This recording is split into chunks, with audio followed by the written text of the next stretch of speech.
오늘 우리에게 주시는 하나님 말씀 마태복음 12장 38절에서 45절까지의 말씀 함께 합독하도록 하겠습니다. 그때에 서기관과 바리새인 중 몇 사람이 말하되 선생님이여 우리에게 표적 보여주시기를 원하나이다. 예수께서 대답하여 이르시되 악하고 음란한 세대가 표적을 구하나 선지자 요나의 표적밖에는 보일 표적이 없느니라. 요나가 밤낮 사흘 동안 큰 물고기 뱃속에 있었던 것 같이 인자도 밤낮 사흘 동안 땅속에 있으리라. 심판때에 니느웨 사람들이 일어나 이 세대 사람을 정죄하리니 이는 그들이 요나의 전도를 듣고 회개하였음이거니와 요나보다 더 큰 이가 여기 있으며 심판때에 남방 여왕이 일어나 이 세대 사람을 정죄하리니 이는 그가 솔로몬의 지혜로운 말을 들으려고 땅끝에서 왔음이거니와 솔로몬보다 더 큰 이가 여기 있느니라. 더러운 귀신이 사람에게서 나갔을 때에 물 없는 곳으로 다니며 쉬기를 구하되 쉴 곳을 얻지 못하고 이에 이르되 내가 나온 내 집으로 돌아가리라 하고 와보니 그 집이 비고 청소되고 수리되었거늘 이에 가서 저보다 더 악한 귀신 7을 데리고 들어가서 거하니 그 사람의 나중 형편이 전보다 더욱 심하게 되느니라. 이 악한 세대가 또한 이렇게 되리라. 아멘. 오늘 말씀은 표적은 충분합니다 라는 제목으로 함께 말씀을 나누도록 하겠습니다. 예수님은 복음을 전하시면서 많은 기적사건을 베푸셨습니다. 그런데 예수님의 기적사건들은 단순히 초자연적인 기적의 사건이 아니었습니다. 예수님은 사람들을 놀라게 하거나 사람들의 주의를 끌기 위해서 기적을 행하신 것이 아니었습니다. 예수님의 기적은 목적이 있습니다. 예수님의 기적은 예수님께서 메시아라는 사람들의 메시아라는 사실을 사람들이 알 수 있도록 나타내기 위한 표식이었습니다. 여러분, 표시가 없으면 우리는 그것이 무엇을 가리키는지 알 수 없습니다. 메시아도 마찬가지입니다. 구약의 선지자들이 메시아가 올 것이라고 예언하였지만 메시아에 대한 표시가 없으면 우리는 메시아가 정말 맞는지 확인할 길이 없는 것입니다. 그래서 예수님께서는 표적을 통해서 예수님이 메시아라는 사실을 드러내셨습니다. 여러분, 마태복음 11장에 가서 보면 예수님께 세례를 베풀었던 세례 요한조차도 예수님이 오실 메시아가 맞는지 물었습니다. 세례 요한조차도 예수님이 정말 메시아가 맞는지 확인하고 싶어 했습니다. 그때 예수님이 이렇게 대답하셨습니다. 맹인이 보고 못 걷는 사람이 걸으며 나병 환자가 깨끗함을 받고 못 듣는 자가 듣고 죽은 자가 살아난다. 예수님은 내가 메시아다라고 세례 요한에게 대답한 것이 아니라 바로 이러한 표적들이 나타난 것을 보고 믿으라고 말씀했던 것입니다. 여러분, 그렇습니다. 예수님은 행하신 표적들을 내세워서 메시아임을 입증하셨습니다. 여러분, 예수님이 베푸신 기적은 메시아, 하나님의 아들이 아니고서는 할 수 없는 사건들이었습니다. 예수님은 명백하게 수많은 사람들 앞에서 표적을 통해서 메시아임을 나타내신 분이었습니다. 여러분, 그런데 바리새인들과 서기관들은 예수님이 행하신 표적을 인정하지 않았습니다. 예수님께서 표적을 통해서 메시아임을 드러냈지만 예수님이 나타내신 그 표적들을 바리새인들과 서기관들은 인정하지 않았다는 것입니다. 자기들이 무엇이기에 인정하고 인정하지 않을 수 있습니까? 그럼에도 이 바리새인들과 서기관들은 예수님의 표적에 대하여서 오히려 모독하면서 그것을 인정하지 않았던 것입니다. 오늘 이 본문에 앞서 예수님은 귀신을 쫓아내고 말 못하는 사람을 고쳐주셨습니다. 그 사건을 보고 바리새인들은 예수님께서 귀신의 왕 바알세불을 힘입어서 귀신의 장난을 치고 있다라고 모독했습니다. 여러분, 이미 예수님께서 수많은 표적을 보여주셨고 하나님 나라의 메시아임을 충분히 밝혔음에도 불구하고 바리새인들은 오늘 예수님께 찾아와서 또 다른 표적을 요구하고 있습니다. 아니, 예수님 그런 표적 말고 또 다른 표적을, 우리에게 확실한 표적을 보여달라고 요청하는 것입니다. 여러분, 죽은 자가 살아났는데 어떻게 또 다른 표적을 보여달라고 이야기할 수 있습니까? 여러분, 바리새인들에게는 귀신이 쫓겨나는 표적이나 손 마른 사람이 회복되는 표적들은 메시아임을 입증하기에 충분하지 않다라고 주장했습니다. 당신이 정말 메시아라면 우리가 완전하게 인정할 만한 표적을 보여주라고 요청한 것입니다. 여러분, 이것은 표적이 부족해서가 아닙니다. 예수님의 표적이 불안정했기 때문도 아닙니다. 여러분, 바리새인들의 마음속에는 예수님에 대한 불신으로 가득했기 때문에 또 다른 표적을 요구하는 것입니다. 여러분, 오늘날도 마찬가지입니다. 아무리 많은 표적을 예수님이 행한다 할지라도 그 마음속에 믿음이 없으면, 불신이 가득하면 표적의 숫자나 표적의 크기는 아무런 상관이 없습니다. 그저 불신으로 가득하게 될 뿐입니다. 여러분, 오늘 38절 말씀을 보면 바리새인들의 속마음이 은연중에 드러나고 있습니다. 38절에 바리새인들이 예수님을 뭐라고 부르고 있습니까? 여러분, 바리새인들은 예수님을 선생님이여 라고 부르고 있습니다. 우리에게 표적 보여주시길 원하나이다. 여러분, 예수님을 선생님으로 부르는 것, 마태복음에서 이 선생님이라는 호칭은 매우 부정적인 호칭입니다. 왜냐하면 예수님을 당시에 메시아로 믿었던 사람들은 예수님을 주님으로 불렀기 때문에 그렇습니다.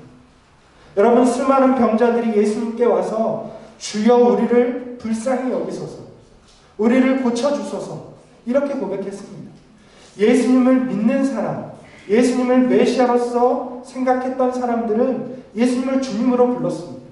그런데 바리새인들과 서기관들은 예수님을 선생님, 히브리어로는 랍비입니다. 랍비어라고 부르는 것이죠. 여러분, 이것은 이러한 뜻을 갖고 있습니다. 바리새인들은 지금 예수님을 선생님으로 랍비라고 부르면서 랍비여 우리에게 표적을 주시기를 원합니다. 당신은 랍비가 아닙니다. 당신이 만일 랍비가 아니라 메시아라면 당신을 증명해 보시오 라고 요청하는 것입니다. 여러분, 이것은 메시아에 대한 합당한 태도가 아닙니다. 여러분, 메시아에 대한 합당한 태도는 성령의 능력에 반응하는 것입니다. 예수님께서는 이미 성령으로서 귀신을 쫓아내셨습니다. 그러면 마땅히 표적을 요구할 것이 아니라 성령의 능력에 반응해야 합니다. 그러나 바리새인들은 예수님이 보여주신 성령의 표적에 반응하지 않고 예수님을 적대했습니다. 이것은 바리새인들이 예수님의 편이 아니라 예수님의 대적의 편에 서 있음을 보여주는 것입니다.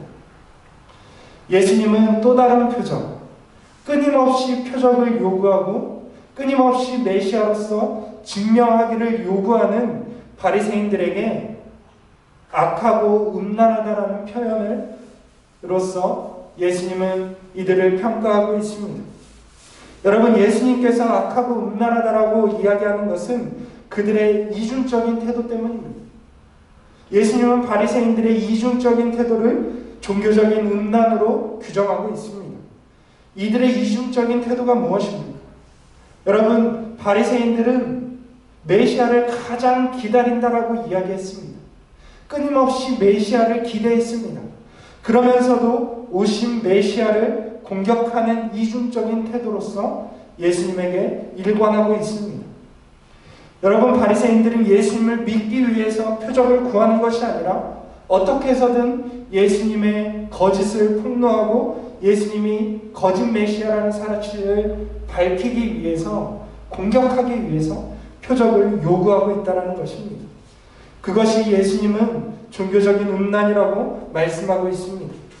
메시아를 인정할 생각이 없으면서, 메시아를 수용하고 받아들일 생각은 전혀 없으면서 메시아를 기다린다라고 말하는 것이 그들의 죄라는 것입니다. 예수님은 바리새인들의 내면을 아셨습니다. 여러분, 예수님은 보여주신 표적으로서 이미 메시아임을 입증하기에 충분했습니다. 표적은 부족하지 않았습니다. 그렇기에 예수님은 더 많은 표적을 요구하는 바리새인들에게 요나의 표적밖에는 더 이상 남은 표적이 없다라고 말씀하십니다. 여러분, 요나의 표적이 무엇입니까? 구약 성경을 읽어보신 분이라면 요나의 표적에 대해서 잘 알고 있을 것입니다.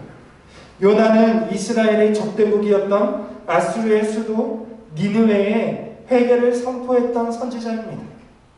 요나의 메시지를 듣고 니느웨 사람들이 하루아침에 하나님 앞에 엎드려서 회개하고 심판을 면하게 되었습니다. 예수님은 이 요나의 표적을 마지막 메시아의 표적으로 제시하고 있습니다. 요나가 니느웨 사람들을 구원하기 위해서 물고기 뱃속에서 3일을 지냈던 것처럼 예수님이 죄인들을 구원하기 위해서 죽은 자 가운데서 사흘 동안 같이 계시다가 부활하실 것이다 라는 것을 마지막 표적으로 주신 것입니다. 여러분, 그렇습니다. 예수님은 끝까지 자기의 죽음까지도 메시아에 대한 표적으로서 남기셨습니다. 여러분, 이것보다 더 확실한 표적이 어디에 있겠습니까? 여러분, 그럼에도 불구하고 바리새인들의 죄악은 예수님의 부활 이후에도 나타나고 있습니다. 여러분, 예수님이 부활하실 때에, 예수님이 십자가에 못 박히시고 장사되었을 때에 바리새인들은 예수님의 무덤을 지켰습니다. 예수님이 말대로 부활하실까봐 걱정해서 무덤에 나올 수 없도록 봉인했습니다. 여러분, 바리새인들은 전혀 예수님에 대한 믿음이 없는 것입니다. 예수님께서는 메시아로서 많은 표적을 보이셨고 진리를 분명하게 가르치셨습니다. 그럼에도 불구하고 바리새인들을 포함한 그 시대의 사람들은 예수님께 합당한 반응을 보이지 않았습니다. 그들의 마음속에 불신앙이 가득했기 때문입니다. 예수님이 아닌 다른 어떤 메시아가 왔다 할지라도 바리새인들은 메시아를 인정하지 않았을 것입니다.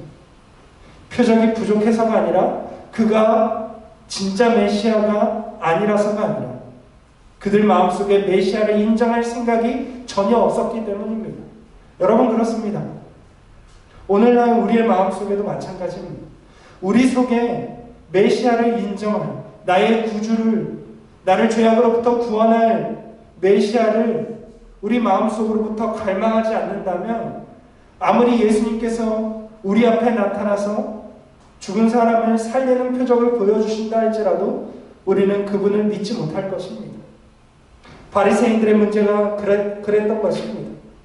예수님은 이렇게 예수님에 대한 불신으로 가득한 세대를 향해서 심판을 선언하셨습니다. 그리고 이 심판이 니느웨 사람과 남방 여왕으로 인해서 정당성을 인정받게 될 것이라고 말씀합니다. 여러분, 니느웨 사람들은 어땠습니까? 여러분, 니느웨 사람들은 요나가 전한 회개의 메시지를 듣고 즉각적으로 반응했습니다. 여러분, 요나는 니느웨가 사흘길이었는데 반나절 만에 니느웨를 주파하면서 회개를 선포했습니다. 건성으로 회개를 선포했던 것이죠. 왜냐하면 니느웨는 이스라엘의 적국이었기 때문에 그렇습니다. 이스라엘을 멸망시키는 제국이 되기 때문에 그렇습니다. 그런데 니느웨 사람들은 건성으로 전하는 요나의 메시지를 듣고 즉각적으로 반응하고 회개했다라는 것입니다. 그럼에도 요나보다 크신 예수께서 복음과 표적을 나타냈는데도 불구하고 반응하지 않는 이 세대의 사람들은 당연히 심판을 피할 수 없는 것입니다. 예수님은 정말 정성스럽게 복음을 전하셨습니다. 표적을 많이 나타내셨습니다. 요나가 전한 메시지와는 비교할 수 없는 진리의 말씀을 전하셨습니다. 그럼에도 불구하고 반응하지 않는 자들은 심판을 당할 수밖에 없는 것입니다. 남방 여왕도 마찬가지입니다. 남방 여왕은 이방인으로서 솔로몬의 지혜에 대한 소문을 듣고 솔로몬을 직접 찾아왔습니다. 여러분, 남방 여왕은 소문으로만 들었고 심지어 이방 먼 배를 타고 건너야 되는 멀리 있는 아프리카에 살던 여왕이었습니다. 그럼에도 불구하고 지혜를 소문으로만 듣고도 적극적으로 반응했다는 것입니다. 여러분, 예수님이 누구십니까? 예수님은 지혜의 근본이십니다. 예수님의 지혜의 말씀을 귀로 듣고도 반응하지 않는 이 세대는 남방여왕의 심판을 받을 수밖에 없다는 것입니다. 여러분, 그렇습니다. 누구는 소문으로만 듣고 지혜에 대한 소문으로만 듣고도 반응했습니다. 우리는 어떻습니까? 우리에게는 하나님의 지혜의 말씀을 성경으로 가지고 있습니다. 그런데 이 말씀에 반응하지 않는다면 우리는 이 심판을 피할 수 없는 것입니다. 그래서 예수님은 당시의 사람들의 상태, 예수님의 복음 앞에, 예수님의 메시아의 표적 앞에 반응하지 않는 사람들의 상태를 귀신이 쫓겨난 집에 비유하고 있습니다. 여러분, 사람들의 마음이 비어있고 사람들의 마음이 공허하기 때문에 그 사람들의 상태를 귀신이 쫓겨난 집에 비유하고 있는 것입니다. 여러분, 당시의 사람들은 믿음에 관계없이 예수님으로 인해서 사단의 권세로부터 일시적인 자유를 얻었습니다. 여러분, 예수님이 가는 곳마다 사단과 귀신이 스스로 물러났습니다. 예수님이 가시는 곳, 예수님이 가시는 고을마다 사단의 권세가 무너지고 하나님의 통치가 임했던 것입니다. 그런데 예수님은 그것이 일시적인 비움이라고 말씀하고 있습니다. 어째서 그렇습니까? 예수님으로 인해서 더러운 귀신이 쫓겨나갔지만 집이 비어있다면 더 악한 영 7이 그 속에 들어가서 형편이 더욱 심하게 된다는 것입니다. 여러분, 예수님이 지금 이 갈릴리 전역과 또 예루살렘의 고을을 다니면서 복음을 전하고 있지만 일시적입니다. 예수님은 잠시 후 죽음과 부활 이후에 하나님께로 올라가실 것입니다. 예수님은 그 이후를 말씀하고 있는 것입니다. 예수님이 이 땅에서 사역하는 동안 사단의 권세가 일시적으로 사람들에게서 쫓겨나갔지만, 비어있지만 그들의 마음이 계속해서 비어있다면, 믿음으로 채워지고 성령으로 채워지지 않는다면 더 악한 영 7이 들어와서 전보다 더 악하게 될 것이다, 형편이 나쁘게 될 것이다 라고 말씀하는 것입니다. 여러분, 그렇습니다. 새로운 헌신이 없는 미지근한 회개는 결국 오래갈 수 없는 것입니다. 여러분, 예수님의 편에 서지 않으면 반드시 예수님을 반대하는 사단의 편에 서게 되는 것입니다. 여러분, 우리에게는 예수님께서 주신 표적이 이미 충분합니다. 믿음으로 반응하고 복음 앞에 완전히 헌신할 만큼 충분한 표적이 우리에게 주어졌습니다. 그 표적을 보고 어떤 사람들은 믿음으로 반응했습니다. 주여, 우리를 불쌍히 여기소서라고 반응했습니다. 그러나 불신으로 가득했던 바리새인들과 서기관들은 끝까지 예수님을 랍비로 부르면서 예수님에 대한 불신앙을 가졌습니다. 여러분, 우리가 온전히 복음 앞에 반응할 수 있길 원합니다. 오늘 이 예수님의 말씀은 그저 바리새인들만 책망하는 말씀이 아닙니다. 바리새인들과 같이 복음 앞에 반응하지 않는 이 세대의 모든 사람들을 향한 말씀입니다. 예수님의 복음 앞에 반응하지 않는 자는 심판을 피할 수가 없는 것입니다. 그러나 예수님의 복음 앞에 반응하는 사람은 반드시 생명을 얻게 될 것입니다. 요나의 메시지에 반응했던 니느웨 사람들이 구원을 얻은 것처럼 예수님의 복음에 반응하는 모든 사람은 구원을 얻게 될 것입니다. 예수님 우리를 죄에서 구원하고 영원한 생명을 주러 오셨습니다. 그 복음 앞에 날마다 반응하며 살아갈 수 있는 저와 여러분들 될 수 있기를 주님의 이름으로 축원을 드립니다.